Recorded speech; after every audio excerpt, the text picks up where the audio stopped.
आपको लोग तो टॉर्चर करते हैं। आप कोई भी कार्य करोगे, किसी को भी देख लेना, टॉर्चर करेंगे, लेकिन लोगों का टॉर्चर सुनना गलत है। हर इंसान को लोग टॉर्चर करते हैं कि भाई ये गंदा है, फलाना है, वैल्यू नहीं रहेगी, इज्जत नहीं रहेगी, लेकिन ऐसा कुछ नहीं है। जब आदमी के पास पैसा आना शुरू हो जाता है तो ये सब चीज़ें ऑटोमेटिकली ख़त्म हो जाती हैं। जो लोग मजाक उड़ाते थे आज वो बोलने के काबिल ही नहीं है हमारे सामने। सेलिंग में कोई समस्या नहीं, सेलिंग इसकी इतनी अच्छी है, आपके पास चाहे एक हो या लाख हो, कितना भी हो, सबकी डिमांड फुल है। मार्केट में इसकी इतनी डिमांड है कि मार्केट का ऑर्डर ही पूरा नहीं होता लोगों से, इतनी डिमांड है। बहुत काम ऐसे हैं कि जिनमें कंपटीशन है, इसके अंदर मेरी नज़रों में कोई कंपटीशन नहीं है। अगर आज मुर्गे की मंडी 100 की है तो पता नहीं कल 60 की हो जाए, लेकिन इसकी एक क्वालिटी होती है। अगर 200 एक बार मंडी होगी तो 195 में नहीं होगी। जो एक बार बढ़ गया कि किसी की 10,000 20,000 की जॉब करने से बेटर है कि अपना कुछ कारोबार करे छोटा। सपने सिर्फ बिजनेस ही पूरा कर सकता है, उसके अलावा नौकरी कभी बिजनेस पूरी नहीं कर सकती। नमस्कार भाइयों, इंडियन फार्मिंग टेक्निकल चैनल में आपका एक बार फिर से स्वागत है। दोस्तों आज हम पहुंचे हुए हैं हापुड़ के गढ़मुक्तेश्वर जिले में, जहां पर हम आपको पिग फार्मिंग के रिलेटेड सारी इन्फॉर्मेशन देने वाले हैं। काफ़ी भाइयों के सवाल होते हैं, सर क्या पिग फार्मिंग से लाखों या करोड़ रुपए कमाए जा सकते हैं? तो दोस्तों आज की इस वीडियो में हम यही बताने की कोशिश करेंगे कि पिग फार्मिंग से आप कैसे प्रॉफिट कमा सकते हैं, या फिर पिग फार्मिंग आपको करनी चाहिए या नहीं करनी चाहिए। हमारे साथ एक बहुत ही अनुभवी फार्मर है जिनको लगभग 11 साल का इस लाइन में अनुभव है। जानते हैं उनके पूरे सफर और अनुभव की कहानी, किस तरह से आप ये पिग फार्मिंग कर रहे हैं, कैसे आप पिग फार्मिंग शुरू कर सकते हैं। सर जी नमस्कार। नमस्कार भाई, कैसे हैं सर? अच्छे हैं भाई। सर सबसे पहले जो हमारे दर्शक आपको देख रहे हैं, अपना और अपने फार्म का परिचय दीजिए। मेरा नाम शेखर चौहान, ग्राम खिलवाई, गढ़मुक्तेश्वर, डिस्ट्रिक्ट हापुड़ का रहने वाला हूँ। लगभग वर्ष 2011 से मैं फार्म चला रहा हूँ। शेखर जी आपकी जो स्टोरी है काफ़ी ज़्यादा प्रेरणादायक है। जब आप स्कूलिंग में थे तभी से आपको चस्का लग गया था कि मेरे को कुछ अपना करना है, हट के बिल्कुल लोगों से। बिल्कुल। तो क्या आपका जर्नी रही, क्या आपका जो पास्ट है वो थोड़ा बताइए हमारे दर्शकों को। मैं 12th क्लास में पढ़ रहा था, तभी से माइंड में आया एक क्वेश्चन कि भाई एक बार ऐसा है कि पिग फार्म करते हैं। कोई ऑप्शन भी नहीं था, पिताजी एक्सपायर हो गए, तो सोचा कि भाई अब पिग फार्म ही करते हैं, बाहर जाके क्या करते हैं जी। तो उसी टाइम पे मैं ग्रेजुएशन में जैसे फर्स्ट ईयर में आया तो मैंने फार्म शुरू कर लिया, और तब से ये सफ़र चला आ रहा है। लगभग आज 12-13 साल हो गए मुझे चलते चलते, 11 साल पूरे कंप्लीट हो गए। और बनाने के बाद जब से चालू करा, वर्ष 2013 में मैंने चालू कर दिया था, 11 में इसकी नींव भी रखवा दी थी, तो जब से मेरा फार्म चल रहा है। सर पिग फार्मिंग को आज लोग बड़ा गंदा काम मानते हैं जी। कि ये बड़ा गंदा काम है, ये नहीं करना चाहिए। तो ऐसा क्या आपके सामने चुनौतियाँ आई, क्या समस्या आई, क्या लोगों के ताने आपको सुनने पड़े? देखिए, लोगों का काम है कहना। जो लोगों के कहने को सुनेगा वो कभी सक्सेस नहीं होगा। लोग कहेंगे, अगर आप अच्छा करोगे तो भी कहेंगे, और बुरा करेंगे तो भी कहेंगे, और अगर आप सही रडार पर चलेंगे तो कोई नहीं कहेगा। आपको लोग तो टॉर्चर करते हैं। आप कोई भी कार्य करोगे, किसी को भी देख लेना, टॉर्चर करेंगे, लेकिन लोगों का टॉर्चर सुनना गलत है।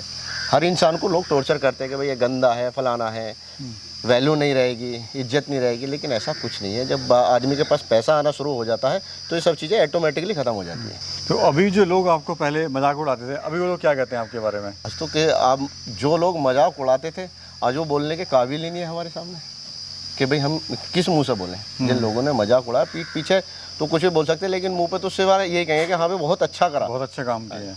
शुरुआत आपने कितने एनिमल से करी थी और कितना खर्चा आपको आया था इस फार्म को सेटअप करने में? मेरा जो था, मैंने छोटी इधर का जो साइड है इधर बनाया था, मैंने 10 रूम बनाए थे शुरू में, और बाकी सारा खुले की बाउंड्री कर दी थी। और 8 फीमेल में और 20 बच्चे भी मैं बाद में लाया था। शुरुआत में तो मैं 8 फीमेल ही लेकर आया था, उसके बाद लेकर आया था।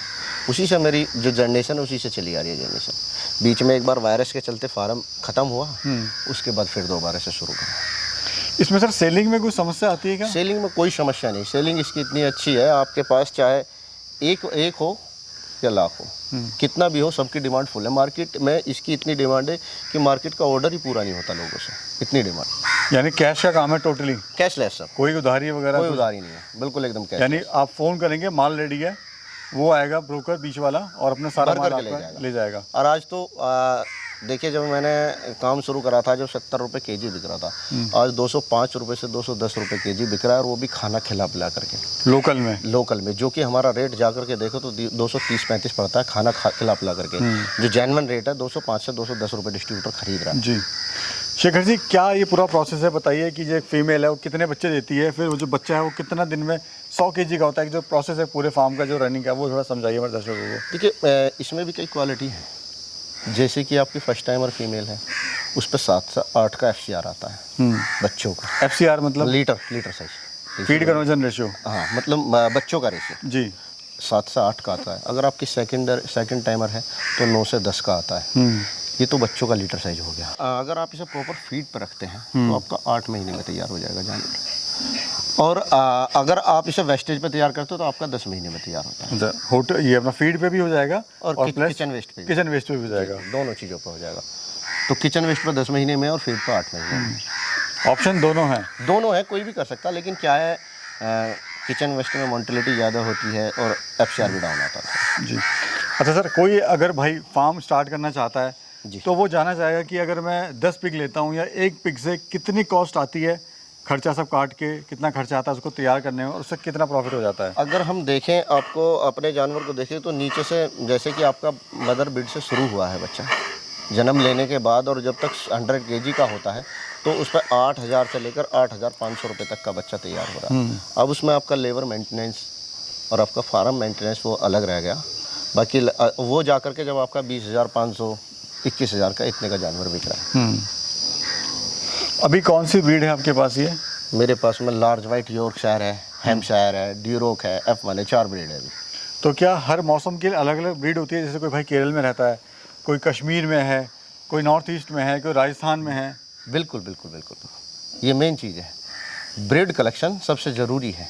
अगर आप ब्रीड ही अच्छी तरीके से सेलेक्ट नहीं कर पाए, जलवायु के हिसाब से अपने ब्रीड को सेलेक्ट करो। अगर किसी की गर्म और ठंडी बहुत ज़्यादा जलवायु है तो आप लार्ज वाइट लो, जैसे कि कश्मीर है, हिल एरिया, उनमें ड्यूरोक पालो। और आपका जैसे केरल है, वहाँ पे भी लार्ज वाइट। मीडियम मौसम है तो हैम्पशायर है और F1। ये हैम्पशायर और F1 ये सारी चीज़ें, ये ब्रीड ऐसी है किसी भी थोड़ी बहुत गर्म जलवायु में चल जाती हैं। बाकी अगर किसी का ज़्यादा ठंडा एरिया है तो सबसे अच्छी ग्रो करने वाली ब्रीड ड्यूरोक है। ऑप्शन है इसमें भी? ऑप्शन है बिल्कुल। शेखर जी, प्रॉफिट कितना आप ले लेते हैं ये बताइए? देखिए, आज के समय में लगभग 45-46 के करीब मार्जिन आ जाता है। 45-46%। अभी जब से ये रेट बढ़ा, अभी लगभग पहले जो चल रहा था वो लगभग 145-50 रेट चल रहा था। आज 205 से 210 रुपये रेट है, तो लगभग काफ़ी मार्जिन बढ़ गया। अगर फिगर में बात करें तो क्या प्रॉफिट ले लेते हैं सर? प्रॉफिट वही लगभग मान लो 10,000 रुपये के करीब सीधा आ जाता है एक एनिमल पे। एक एनिमल। कोई अगर शुरुआत करना चाहे सर तो कैसे शुरुआत कर सकता है पिग फार्म की? पिग फार्म की देखिए, इसमें सबसे मेन चीज़ होती है कि इसके लिए आपको नॉलेज होना बहुत ज़रूरी है। दूसरी चीज़ बजट। ये दो चीज़ अगर आपकी मजबूत हैं, नॉलेज और बजट, तो आप कार्य कर सकते, कोई दिक्कत नहीं है। यानी आपने जो बोला कि 10,000 रुपये एक फीमेल पे बच जाते हैं, जी। यानी अगर किसी के पास अगर 100 जानवर हैं, 100 जानवर पर तो बचेंगे 10 लाख 10 लाख रुपये, 10 लाख रुपये उसको बच जाएंगे। सीधा सीधा अपना एक गणित है जिसके हिसाब से हमारा जो कैलकुलेशन है वो लगा सकते हैं। ये गणित नहीं है, ये बिल्कुल एक्यूरेट है, फैक्ट है ये बिल्कुल। अब से पहले क्या था, अब से पहले बहुत कम मार्जिन था, आज के समय में फुल मार्जिन। उम्मीद है कि और 2-4-5 रुपये बढ़ने की उम्मीद है। शेखर जी, काम इतना अच्छा है, मार्केटिंग की कोई समस्या नहीं है, कोई समस्या नहीं है। फोन करते ही माल बिक जाता है, पैसा आपको तुरंत मिल जाता है, तुरंत सारा कैशलेस है, तो कोई दिक्कत नहीं है। जानना हम ये चाहेंगे कि फिर लोग फेल क्यों होते हैं, फार्मर भाई हमारा क्यों फेल होता है, क्यों फार्म बंद हो जाते हैं? फेल होने के बहुत सारे रीज़न होते हैं। एक तो जैसे फार्मर अपना फार्म शुरू कर रहा है, सारा जितना भी उसका बैकअप होता है फार्म पे और बिड पे इन्वेस्ट कर देता, बाद के लिए उस पर कुछ नहीं बचता। ये भी एक फेल होने का रीज़न होता है। अगर किसी को अच्छी तरह से इसकी नॉलेज नहीं है, उसका भी फेल होने का रीज़न होता है। या कोई फार्म को हैंड ओवर सही से नहीं कर पा रहा, वो भी फेल होने का रीज़न होता है। तो कई सारे, अगर हर चीज़ से आप मजबूत हो तो फेल होने की कोई चांस नहीं है। जैसे कि टाइम टू टाइम वैक्सीनेशन है, अगर आप ढंग से अपने आप को कवर करेंगे फार्म को, तो कोई लॉस होने के चांस नहीं है।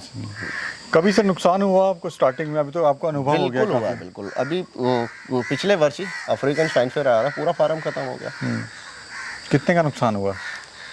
लगभग 30 लाख रुपए का। 30 लाख रुपए का। तो इतना आप कमा चुके हैं अभी तक बात करें तो? अगर नहीं कमाते तो दोबारा चला ही नहीं पाते। यानी मार्जिन है तभी आपने इतना कमाया, आप लॉस भी इतना? जब मार्जिन है 30 लाख रुपए घटा के तभी तो दोबारा घुसे, वरना क्यों घुसते, वहीं बंद कर देते, खत्म कर देते कहानी। यानी कुल मिला के फिर से आपने इसको काम फिर से पकड़ा। शुरू करा। सर, कोई अगर ट्रेनिंग वगैरह लेना चाहता है तो कैसे ट्रेनिंग ले? गवर्नमेंट से ले या प्राइवेट से ले? देखिए क्या है, बहुत लोगों के माइंड में ये है कि भाई अगर हम गवर्नमेंट ट्रेनिंग करते हैं तो हम लोन ले सकते हैं। अगर किसी को लोन के बारे में सोचना है तो वो तो गवर्नमेंट ही करे। अगर किसी को नॉलेज लेनी है, जैसे कि भाई हमें अच्छी तरीके से सुअर के बारे में समझना, तो प्राइवेट ले। क्योंकि क्या है, गवर्नमेंट में तो आज भी अंग्रेजी शासन वाली ट्रेनिंग दे रहे हैं जी। सारे फीड फार्मूले वही सिखा रहे हैं।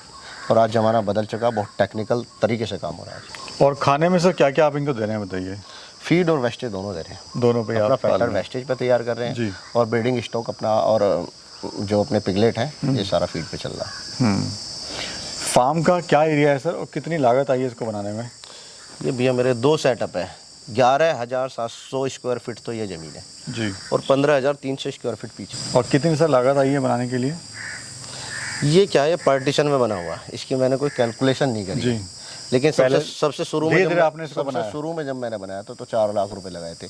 उसके बाद फिर वो पोर्शन बनाया, फिर पीछे का पोर्शन बनाया, फिर ये पोर्शन बनाया, ऐसे 4 हिस्सों में फार्म बना हुआ। और अभी पीछे वो एक टेम्परेरी सिस्टम बनाया मैंने घुमाने के लिए, इनका पिग प्लेग्राउंड बनाया। अच्छा, ये हमने जो देखा है वो पीछे आपका प्लेग्राउंड बना हुआ, वो क्या सिस्टम है सर बताइए थोड़ा? वो ऐसा है कि जैसे बहुत ज़्यादा गर्मी हो जाती है, मॉइस्चराइज होता है मौसम में, तो क्या है कीचड़ में जानवरों को लिटाते हैं तो उससे क्या हो, आयरन भी मिलता है जानवर को। और जो शरीर की बहुत ज़्यादा गर्मी होती है तो मिट्टी में लेट के वो ठंडा भी हो जाता है जानवर। ये जो फीमेल होती है कितने बच्चे देती है सर इस साल में? 2 बार बच्चे देती है। लगभग एक फीमेल पे हमारे 16 बच्चों से लेकर के 20 बच्चों तक का एवरेज आता था 1 साल का। 2 बार देती है बच्चे, तो 8 से लगाओगे तो 16 और 10 दे रही है तो 20 बच्चे आ जाते हैं। जी।